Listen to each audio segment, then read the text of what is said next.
सभी भाइयों को जय श्री राम, श्री राधे राधे। ब्राह्मणों के लिए जो 6 कर्म बताए गए हैं, जिसमें है संध्या स्नानम जपस्यैव देवतानां च पूजनम वैश्य देवम तथादिथ्यम षट कर्माणि दिने दिने। ये 6 कर्म ब्राह्मणों के लिए सुनिश्चित हैं। इसमें से सबसे पहले है संध्या। संध्या नित्य कर्म का जो है सर्वप्रथम अंग है।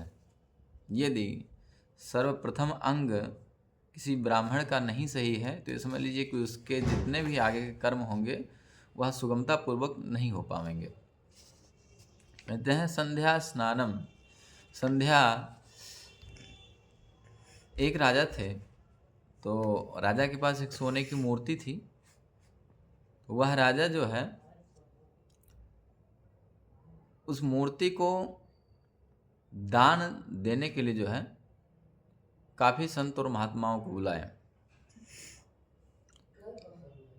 तो सम्मेलन करने का मतलब यह था कि राजा उससे पहले उस मूर्ति को कई लोगों को दे चुके थे, लेकिन वह मूर्ति को रखने का क्षमता किसी के अंदर नहीं थी, क्योंकि जो कोई उस मूर्ति को ले जाता था उसकी मृत्यु हो जाती थी।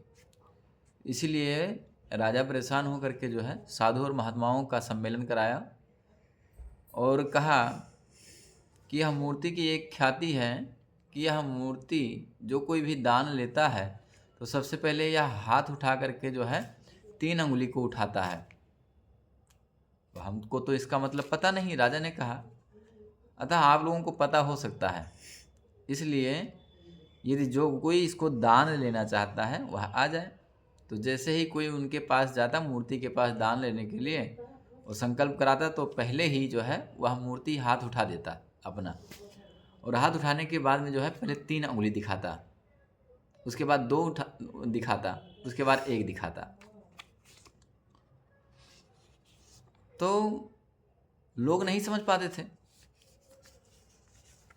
तो उस मूर्ति का मतलब यह था, उठाने का मतलब, हाथ उठाने का मतलब कि क्या आप त्रिकालज्ञ हैं, त्रिकाल संध्या करते हैं या नहीं करते हैं।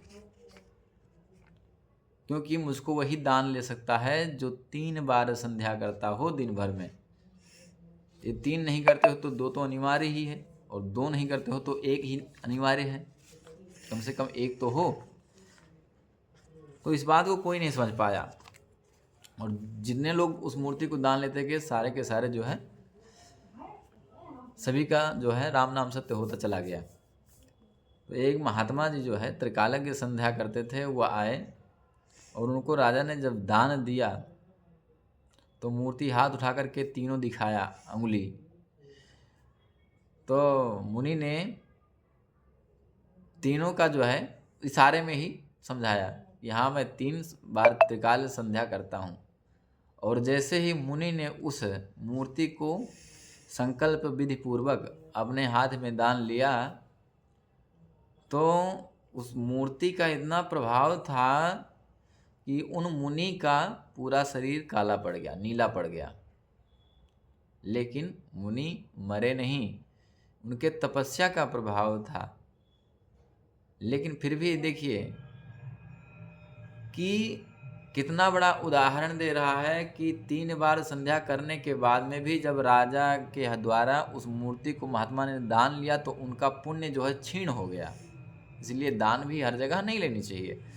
तो महात्मा का जब दान लेना समापन हुआ तो उनका जो है शरीर नीला पड़ गया। इसलिए कहते हैं कि यदि इनमें से इन 3 काल की संध्याओं में से यदि कोई एक काल का भी संध्या करता है तो उसका कितना बड़ा महत्व होगा आप सभी लोग भी जान सकते हैं।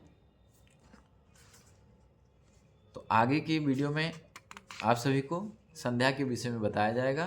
तब तक के लिए जय श्री राम, जय श्री राधे। बंद करो।